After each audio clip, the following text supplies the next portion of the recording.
चुगलखोर पड़ोसन, क्या कर रहे हो? छत पे जाके अखबार पढ़ूंगा। बस यही करो। तुम्हें पता भी है कि बहू क्या गुल खिला रही है? उसने नया फेसबुक अकाउंट बना लिया है। रोज 10 फोटो डालती है। हमारे परिवार की तो नाक कटवा देगी ये। और तुमको ये बात कैसे पता चली? अरे पड़ोसन ने बताया। उसकी बहू भी फेसबुक पर है ना, तो उसको पता चल गया। हाँ हाँ, जैसे तुम तो बहुत भोली हो। पड़ोसन रोज सास को उसकी बहू के नाम पर भड़काती थी। आज तो आपकी बहू कह रही थी मुझसे आके कि आप दिन भर खाती रहती है, खा खा के घटोत्कच हो गई है। क्या? उसने मुझे घटोत्कच बोला? अरे वो खुद ना कटी सुपर्णखा है। आप कह रही हो तो सही होगा, लेकिन आप उसको बताना मत कि मैं ये सारी खबरें आपको देती हूँ।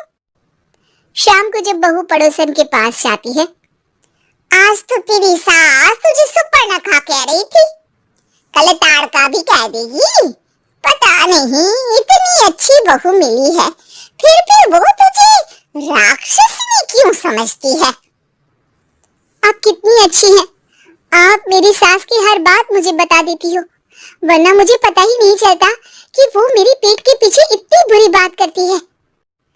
चालाक पड़ोसन रोज ही दोनों सास बहू के सामने उन दोनों की ही बुराई करती और चुगली करके बातें बता देती, ताकि दोनों में हमेशा लड़ाई होती रहे। आपने तो बस छत पे बैठ के अखबार पढ़ना है और चाय के घूंट पीना है। बहू की वजह से मुझे तो जहर के घूंट पीने पड़ रहे हैं। कल वो मुझे मोटी घटोत्कच बोल रही थी, तो तुम भी तो उसको नाक कटी सुपर्णखा बोल देती ना। हाँ हाँ, वही बोल दिया मैंने उसे। आप मुझे कितना समझते हो। बहुत अच्छे से। मुझे वो ये बात पड़ोसन ने बताई ना, वही तो है आपकी शुभ चिंतक। पर मैं इस बहू को ना सबक सिखा के ही रहूंगी। जरूर सिखाना चाहिए, पर आज तुम मेरे साथ शाम को छत पे बैठना, एक तरकीब बताऊंगा। बिल्कुल बिल्कुल, कितना ध्यान रखते हो जी आप मेरा। मैं ना सब ध्यान रखता हूँ। शाम को जब सास और ससुर छत पर बैठे होते हैं कि यहाँ खड़ी हो जाओ, यहाँ से ना तुमको पता चल जाएगा कि बहू की अगली चाल क्या है। अच्छा, कैसे? सवाल मत पूछो, जैसा कह रहा हूँ वैसा करो। थोड़ी देर में ही छत पे बहू की आवाज आने लगती है। मेरी सास लायक ही नहीं है। मुझे पता होता तो सास बहू की भी कुंडली मिलवा लेती पहले ही।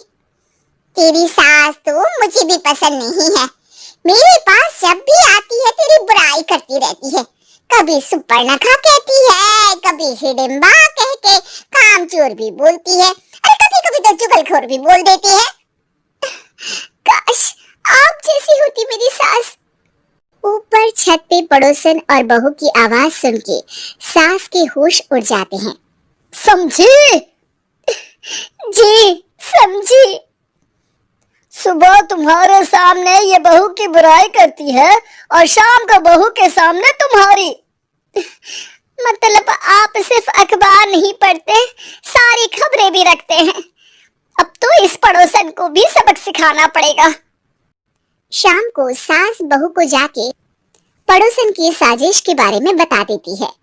हाँ, मुझे माफ कर दो माँ जी। तुम भी अपनी माँ जी को माफ कर दो, इन्होंने भी तो तुमको बहुत कुछ कहा है। अरे बस बस, अब ये सोचो कि पड़ोसन को सीधे कैसे करना है। अगले दिन सुबह पड़ोसन सास का इंतजार कर रही होती है, लेकिन वो देखती है कि वहाँ सास और बहू एक साथ आ जाते हैं। अरे आज दोनों एक साथ। हाँ, सोचा कि बहू की पीठ पीछे बुराई करने से क्या फायदा, मुंह पे ही बोलती हूँ मैं।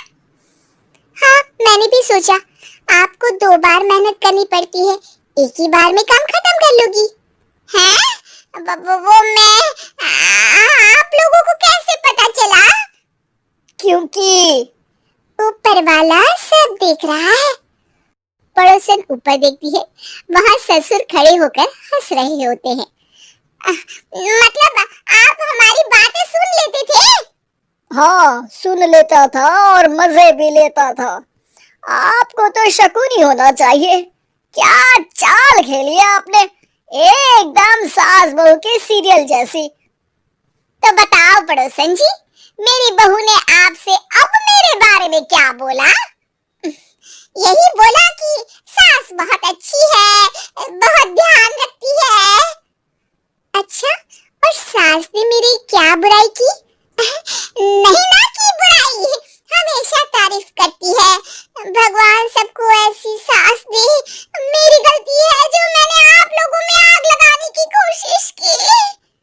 पर छत पे लगा हुआ सीसीटीवी यानी कि शर्मा जी सब देख रहे थे। हाँ जी, मुझे माफ कर दीजिए।